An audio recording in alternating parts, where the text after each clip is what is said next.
장 15절부터 22절 말씀을 가지고 발람의 무너짐, 이런 제목으로 말씀을 함께 나누려고 합니다.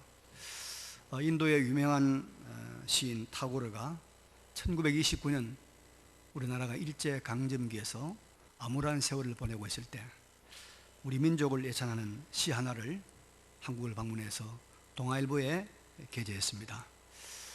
바로 그 시 제목이 뭐냐 하면 동방의 등불이라는 것입니다. 내용에 이런 것들이 있습니다. 일찍이 아시아의 황금시대에 빛나던 등불의 하나인 코리아, 그 등불 다시 한번 켜지는 날에 너는 동방의 찬란한 빛이 되리라. 무한히 퍼져나가는 생각과 행동으로 우리들의 마음이 인도되는 곳, 그러한 자유의 천당으로 나의 마음의 조국 코리아여 깨어나소서. 어려운 시절에 이런 우리나라를 칭찬하는 시를 썼습니다. 20세기를 풍미했던 유럽 문명이 이제 코로나 사태를 통해서 서서히 그 종말을 고하는 것 아닌가, 우리가 그런 생각을 하게도 됩니다. 어쩌면 타고르의 말대로 동방의 등불인 코리아가 세계를 움직일 날이 올지도 모릅니다. 여러분, 코로나는 반드시 극복될 것이고, 그동안에 경건한 하나님의 백성들은 틀림없이 보호를 받을 것입니다. 이런 믿음을 가지고 우리는 오늘도 하나님의 말씀을 통해서 거룩한 백성의 삶을 어떻게 살아가야 될 것인가를 고민해보는 그런 시간이 되기를 바랍니다. 지난주일부터 우리는 민수기에 나오는 발람이라고 하는 선지자를 주제로 해서 교훈을 받고 있습니다.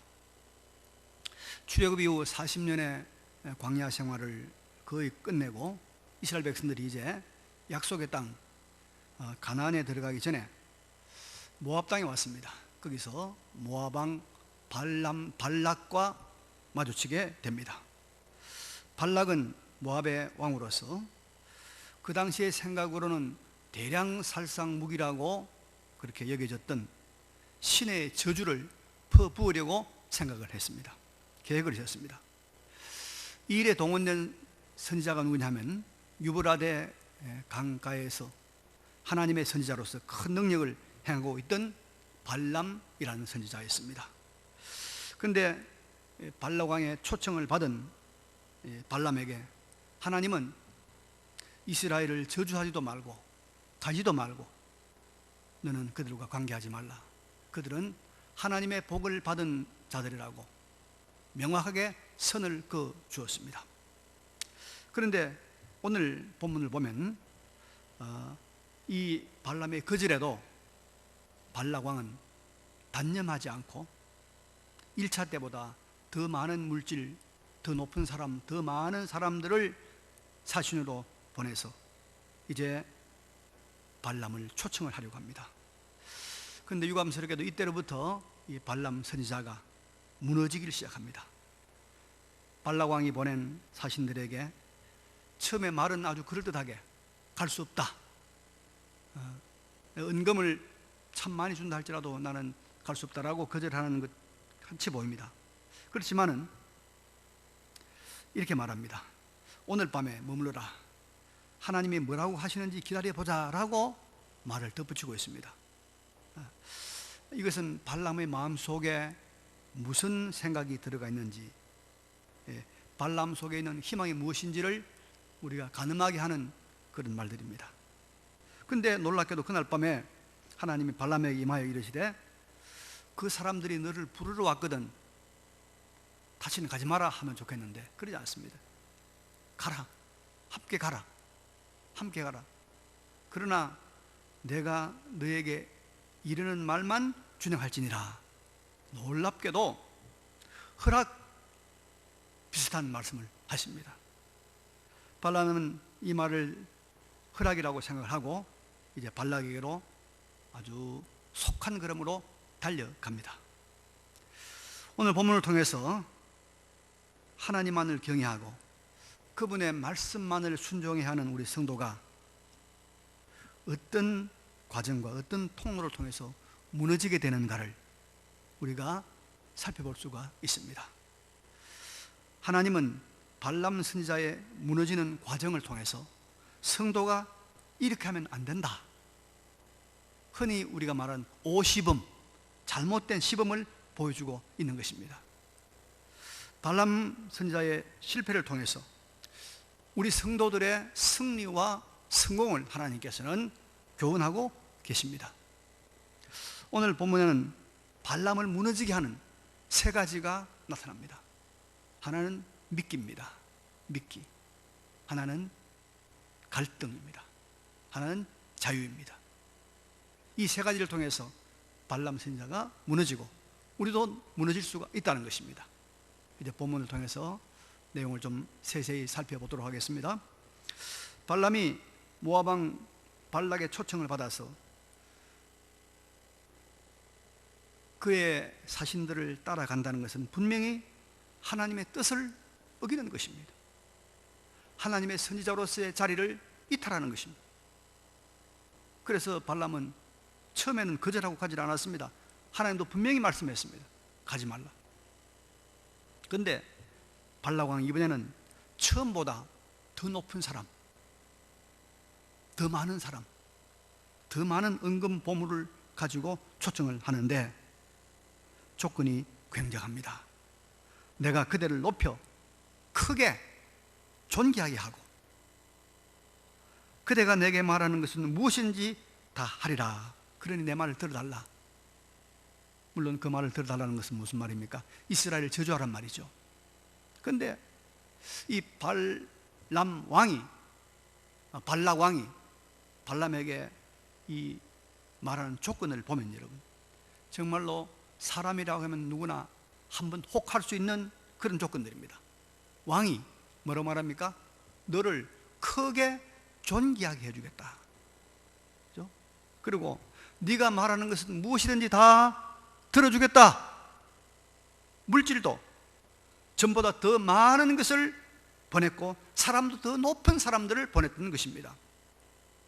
여러분, 고대 사회의 왕은 오늘의 대통령하고는 전혀 다른 권세를 가지고 있습니다.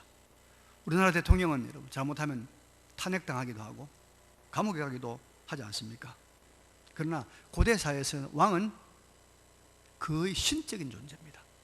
무소불위의 권력을 휘두르는 존재가 고대 사회의 왕입니다. 그래서 우리가 뭐 왕을 못하지만 이왕 왕을 할 것 같으면 현대보다는 고대 왕이 더 낫습니다. 네? 더 낫습니다. 하여튼 발람은 이제 정말 좋은 조건을, 좋은 것을 만난 것입니다. 좋은 것을. 이보다 저 좋은 출세의 조건이 어디 있겠습니까? 그런데 여러분, 이 좋은 조건이 무엇입니까? 바로 미끼였습니다. 미끼. 낚시꾼들이 고기를 잡을 때 던지는, 사용하는 미끼였다는 것입니다.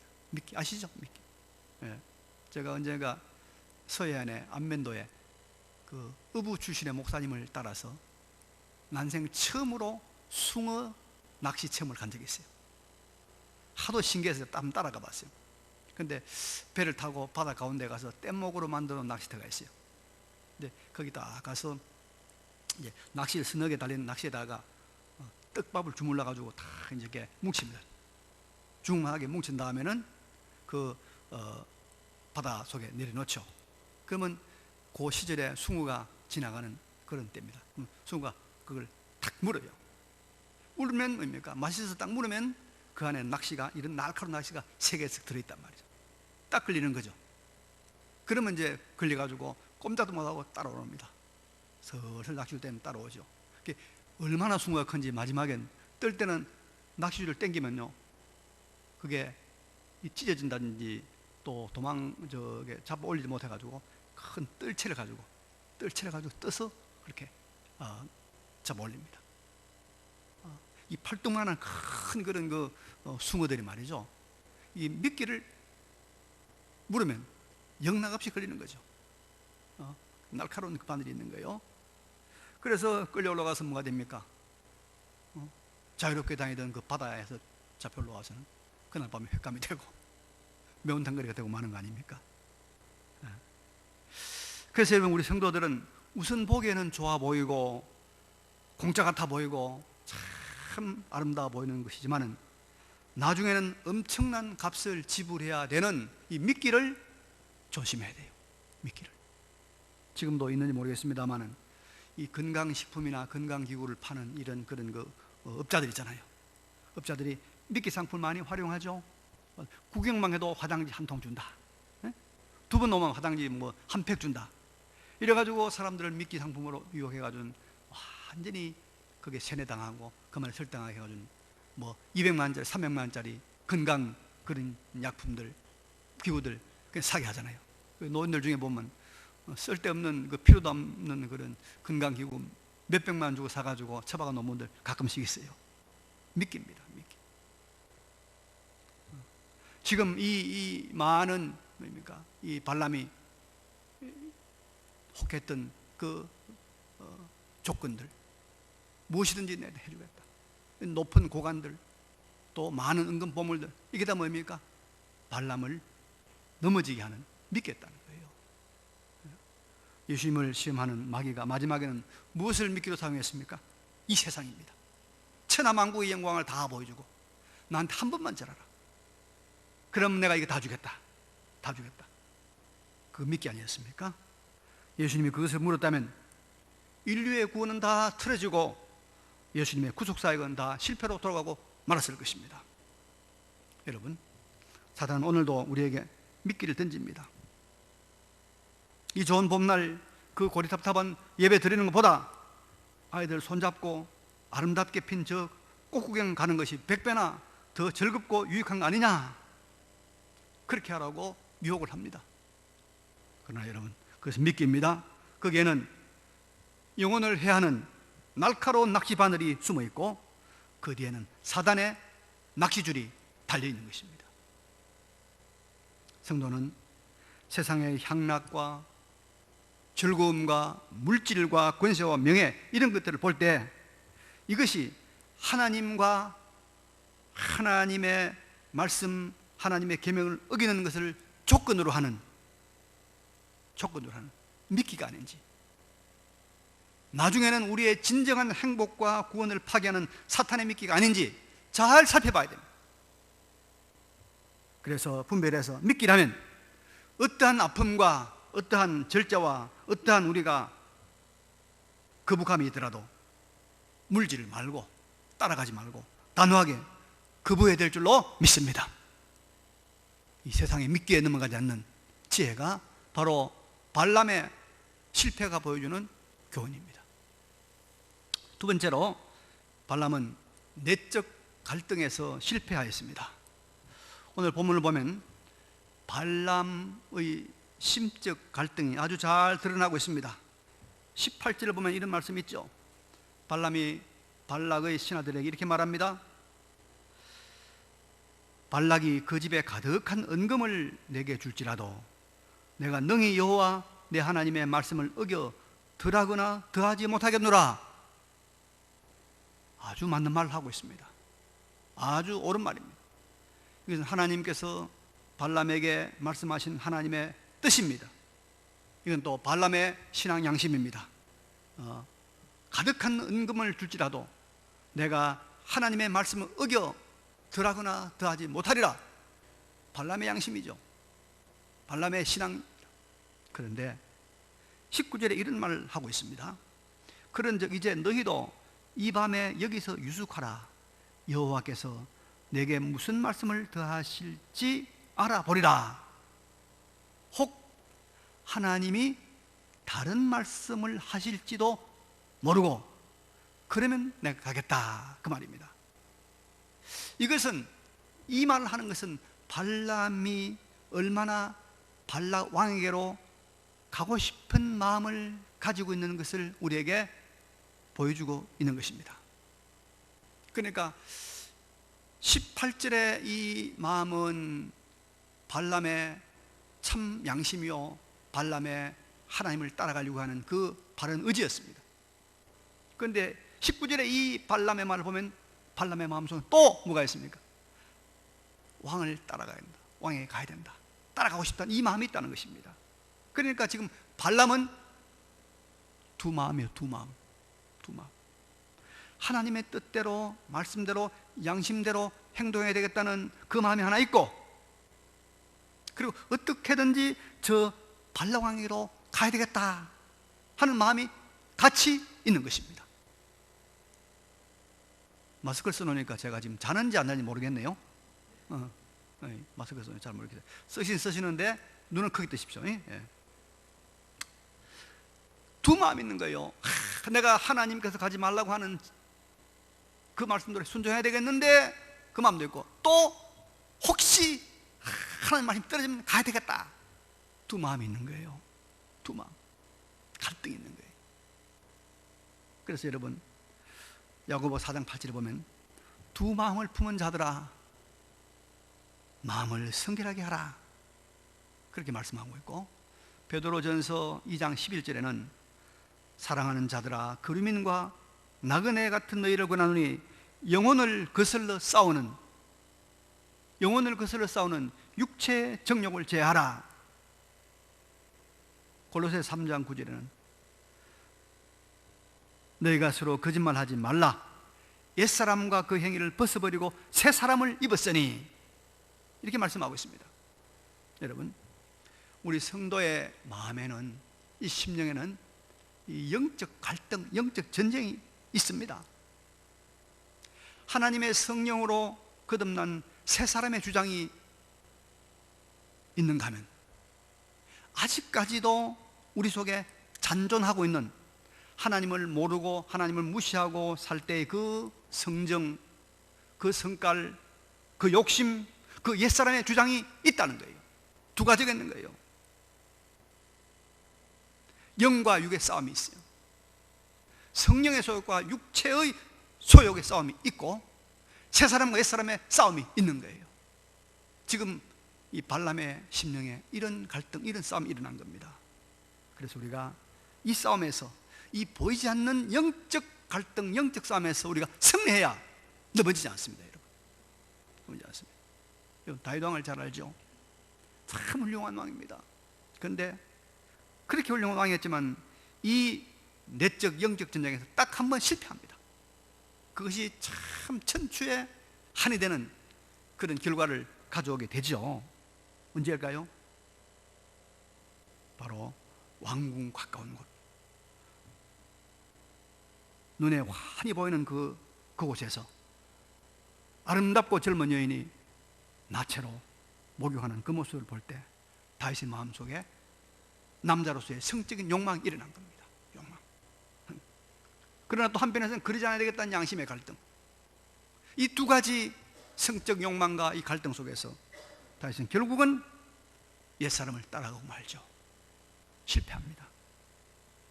이 다윗의 실패, 얼마나 그에게, 그 가문에 큰 참화를 가져왔습니까? 그런데 이 다윗의 이 실패의 교훈은 모든 남자들이 깊이 새겨야 할 교훈입니다. 성적인 욕심과 성령의 소유과의 갈등에서 우리가 넘어지는 사람을 참 많이 보지 않습니까? 또 우리가 여러분, 기도대로 살려고 애를 써야 됩니다. 누구든지 기도할 때는 양심으로 기도합니다. 성령으로 기도하고 말씀으로 기도하고 우리가 참 양심으로 기도합니다. 마치 발람이 모압왕 발락이 보낸 사신들에게 처음 말했을 때와 같이 합니다. 그런데 기도하고 내려오면 상황이 달라집니다. 눈에 보이는 것에 마음이 끌리기도 하고 성질이 나기도 하고 또 다른 생각들이 마음에 떠오르기도 합니다. 그래서 마음에 갈등이 생깁니다. 기도대로 살아야 되느냐, 기도대로 살지 않아야 되느냐, 갈등이 생기죠. 여러분, 이게 바로 새 사람과 옛 사람의 갈등입니다. 이때 우리는 기도대로 살려고 애를 써야 됩니다. 기도대로. 왜냐하면 기도할 때 그때가 성령이고, 기도할 때 그때가 새 사람이고, 그때가 나의 양심이기 때문입니다. 그래서 나는 기도대로 산다, 내 기도대로 산다, 그게 승리하는 길입니다.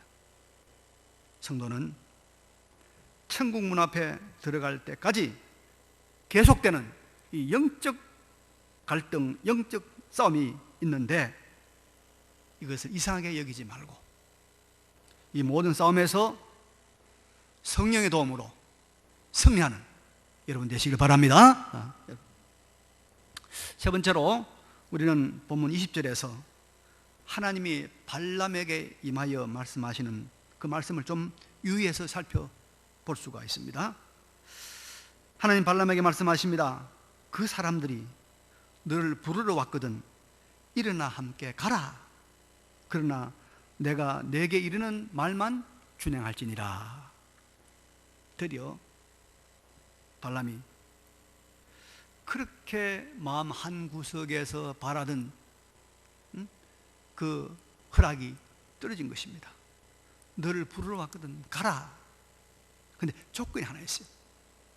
내가 내게 이르는 말만 준행할지니라. 이 말이, 이 조건이 얼마나 두렵고 무서운 말인지도 모르고 가고 싶어 안달이었던 이 발람은 아마 속으로 아싸 자 간다 쾌재를 불렀을지도 모릅니다. 여러분, 하나님은 원래부터 가지 말라고 분명히 하지 않았습니까? 이게 하나님의 뜻입니다. 그런데 지금은 일어나 가라고 하십니다. 그러면 하나님의 마음이 변했을까요? 뜻이 바뀌신 것일까요? 아닙니다. 이것은 발람에게 자유를 주시는 것입니다. 자유. 발람의 자유의지를 존중해 주시는 것입니다. 존중해 주는 거예요. 하나님은 우리 사람을 인격적인 존재로 만드셨습니다. 인격적인 존재라면 자유의지를 가지고 자유롭게 결정할 수 있는 존재로 만들었다, 그런 말입니다. 그리고 하나님은 그 자유의 상태를 언제나 최선을 다해 하나님께서는 보장하십니다. 그래서 여기 발람에게 가라고 하는 것은 하나님이 흔쾌하게 허락한 것이 아니고 마지못해서 하나님께서 버려두신 것입니다. 버려둠이었습니다. 버려둠. 하나님의 기쁜 허락이 아니고 버려둠의 허락이었다 이 말이에요. 여러분, 누가복음에 보면 탕자의 비유가 나옵니다. 잘 아시죠? 둘째 아들이 살아있는 아버지의 유산을 달라고 합니다. 그리고 아버지의 재산을 다 팔아가지고 타국으로 떠납니다. 아버지는 허락을 하지요. 막지 않지요. 강제로 하지 않지요. 이것은 아버지가 기뻐서 허락하는 것이 아니라 둘째 아들의 자유를 억압하지 않는 인격을 존중하는 아버지의 허용이었습니다. 다른 말로 이것은 아버지의 버려둠이라고 말할 수가 있습니다. 버려둠. 요즘도 이런 일들이 들어있지 않습니까? 옛날 같으면은 아들, 딸 결혼에 이 부모의 의견이 많이 반영이 되고 자녀들도 웬만하면 부모의 뜻을 따라서 결혼을 합니다. 요즘은 거의가 자녀들 마음대로입니다. 하는 것도 하지 않는 것도 자기들 마음대로죠. 부모 마음엔 5%도 안 들지만 허락을 합니다. 이것은 좋아서 허락하는 것이 아니고 그저 자유의지를 인정해서 단지 허용하는 것 아닙니까? 허용하는 것. 그죠? 자식을 인격적인 존재로 인정하는 것이지 그것이 기뻐서 하는 그런 것은 아니라 이 말입니다. 다른 말로 이것을 우리가 버려둡니다, 그런 말이죠. 그래서 발람은 하나님의 버려둠의 자유, 하나님의 이 허용의 자유를 얻게 된 것입니다. 그런데 이 버려둠의 자유가 얼마나 무서운지 알아야 합니다. 이때로부터 모든 것이 자기의 책임입니다. 하나님은 더 이상 그와 동행하지를 않는 것입니다. 에덴 동산에서 아담과 하와가 선악과를 따먹은 것은 하나님의 허용적 자유였죠. 하나님께서 버려둠의 자유를 주신 것입니다. 어떤 사람들은 그래 말하죠. 하나님이 얼마든지 선악과를 따먹는 것을 막을 수 있지 않았겠느냐. 하나님께서 그냥 선악과 따먹는 하와의 손을 탁 치면은 그 자리에서 그걸 못 따먹지 않겠느냐, 중단할 수 있지 않겠느냐, 그런 말도 합니다. 그러나 그렇게 하면 그토록 그 실과를 따먹고 싶어 했던 하와 아담의 자유의지는 완전 무너지고 마는 것입니다. 하나님은 인간을 자유를 가진 하나님의 형상으로 창조했습니다. 그 자유의지를 하나님은 살려주시는 거예요. 살려주시는 거예요. 그러나 이런 허용적 자유, 버려둠의 자유에는 엄청난 책임이 따르는 것입니다. 발람은 이제 그 앞길에 말할 수 없는 고난이 기다리고 있다는 것을 그가 짐작했어야 합니다.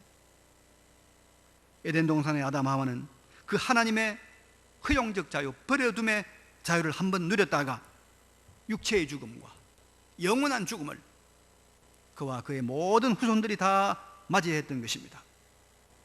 그래서 우리가 영적으로 육적으로 실패의 삶을 살지 않으려고 하면 이 자유를 잘 활용해야 됩니다. 그게 자유가 아니라 하나님의 버려둠이라면 여러분 큰일 나는 것이에요. 큰일 나는 것이에요. 예배 오든지 안 오든지 내 자유다? 아니요. 그건 안 오는 것은 하나님의 버려둠의 자유다 이 말이에요. 버려둠의 자유. 그 결과가 얼마나 무서운지 우리가 알아야 됩니다.